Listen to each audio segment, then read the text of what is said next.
Bismillahirrahmanirrahim. Assalamualaikum warahmatullahi wabarakatuh. Alhamdulillahirabbil alamin.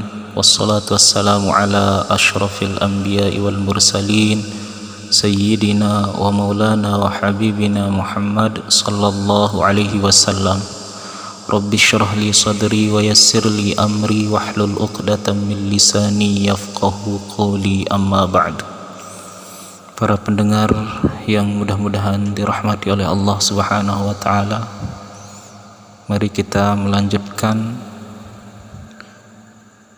pengajian atau pembelajaran kita tentang fikih-fikih dasar yang alhamdulillah pada kesempatan ini kita akan membahas masih dengan kitab yang sama, yakni kitab Matan Safinatun Najah. Pada kesempatan ini kita akan mencoba untuk membahas tentang paslun fi aqsamin najasat, pasal yang membahas tentang pembagian najis. An-najasatu salasatun. Di dalam kitab ini diterangkan bahwa najis itu dikelompokkan atau dibagi menjadi 3. Mughalladzatun wa mukhaffafatun wa mutawassitatun. Yang pertama ada namanya najis mughalladzah, yang kedua najis mukhaffafah, dan yang ketiga namanya najis mutawassithah. Al-mughalladzatu, najis mughalladzah, najasatul qalbi wal khinziri wa far'u ahadihima. Yang dimaksud dengan najis mughalladzah adalah najis anjing, babi, dan keturunan dari keduanya. Nah, jadi najis mughalladzah ini adalah najis yang berat, dikategorikan ke dalam najis yang berat. Nah, yang termasuk najis berat adalah najis anjing, babi, dan keturunan dari keduanya. Kemudian wal mukhaffafatu qaulus sabiyil ladzi lam yat'am ghairal labani wa lam yablughil haulain. Kemudian yang kedua, najis mukhaffafah atau najis ringan adalah baulus sawi, air kencing anak laki-laki, air kencing bayi laki-laki, alladzi lam yat'am ghairal laban, yang tidak pernah memakan sesuatu apapun selain air susu ibu, walam yablughil haulain, dan juga belum genap usianya 2 tahun. Jadi yang dimaksud dengan najis mukhaffafah atau najis ringan adalah air kencing bayi laki-laki dengan syarat, ada 2 syarat. Yang pertama, tidak pernah memakan sesuatu pun kecuali air susu ibu. Kemudian dia juga belum genap berumur 2 tahun. Maksudnya, jadi walaupun dia anak bayi laki-laki dan tidak pernah memakan apapun selain air susu ibunya, tapi usianya sudah melebihi 2 tahun, itu tidak bisa termasuk ke dalam najis mukhaffafah. Jadi syarat anak bayi laki-laki tersebut, air kencing bayi laki-laki tersebut dikategorikan najis ringan adalah dia tidak memakan sesuatu pun selain air susu ibu, juga belum genap usianya 2 tahun. Kemudian najis yang ketiga adalah wal mutawassithah, al mutawassithah, najis mutawassithah atau najis pertengahan. Yang dimaksud dengan najis pertengahan di sini adalah sairun najasat, semua bentuk najis selain dari najis yang sudah disebutkan tadi, selafah, yakni najis anjing dan babi, kemudian selain dari najis air kencing bayi laki-laki. Jadi selain yang itu, semua najis itu dikategorikan ke dalam najis mutawassithah.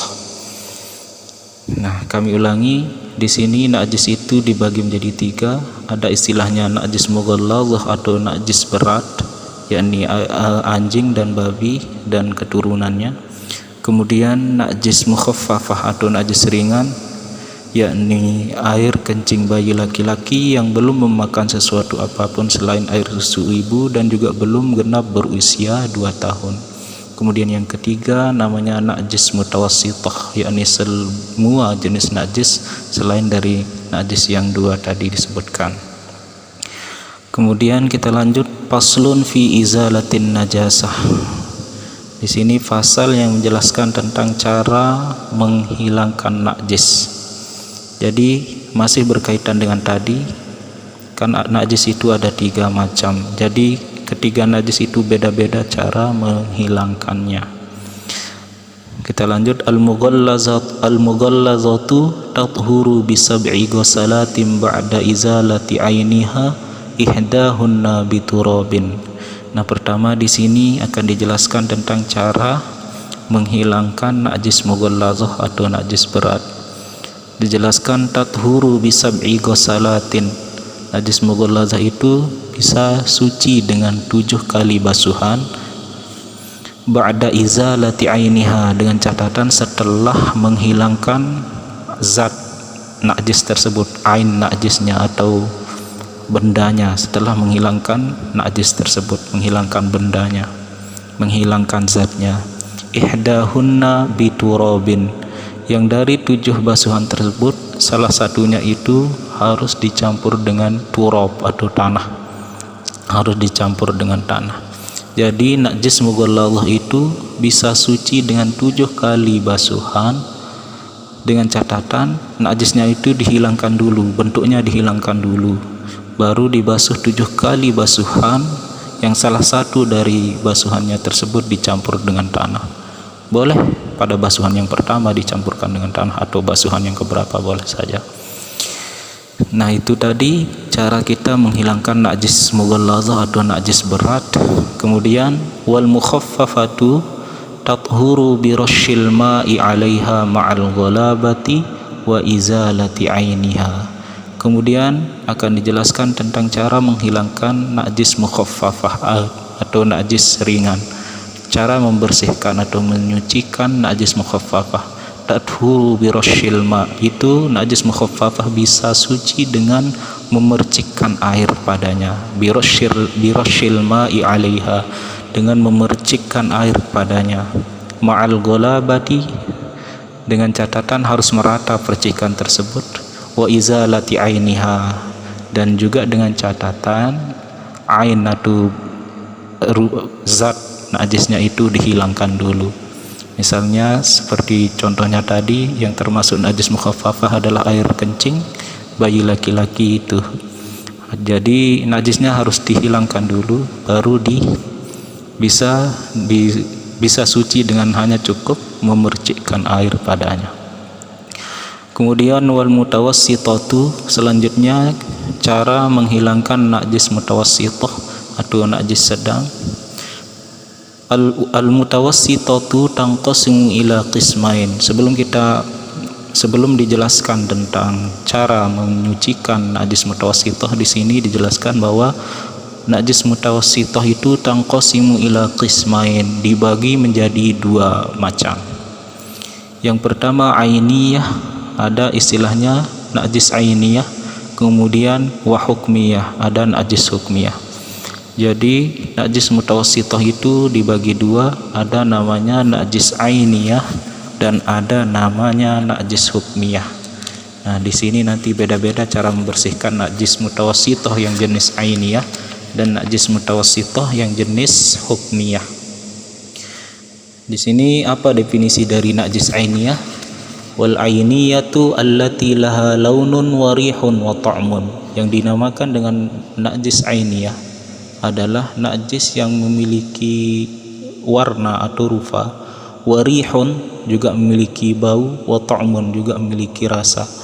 Dengan ringkas bahwa najis ainiyah itu najis yang tampak, bisa dilihat, bisa disentuh. Intinya najisnya memang ada, tampak najisnya, kelihatan.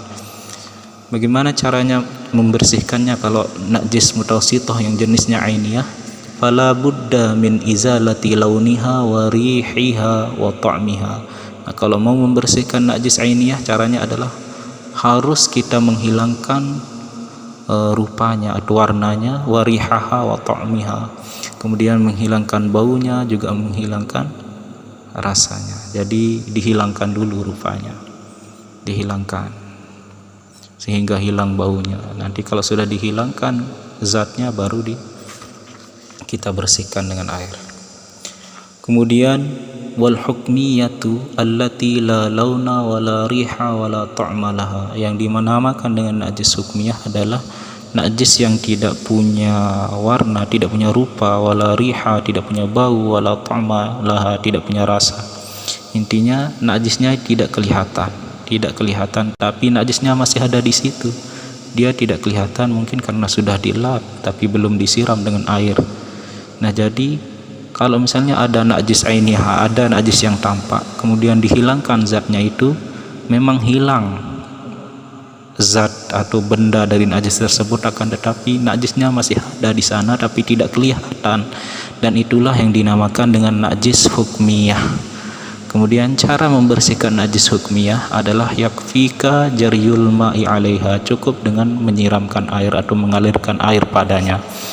Jadi begini, sebenarnya najis mutawasithah itu kan dikelompokkan ke dalam dua macam. Ada yang ainiyah atau najisnya tampak, ada yang hukmiyah.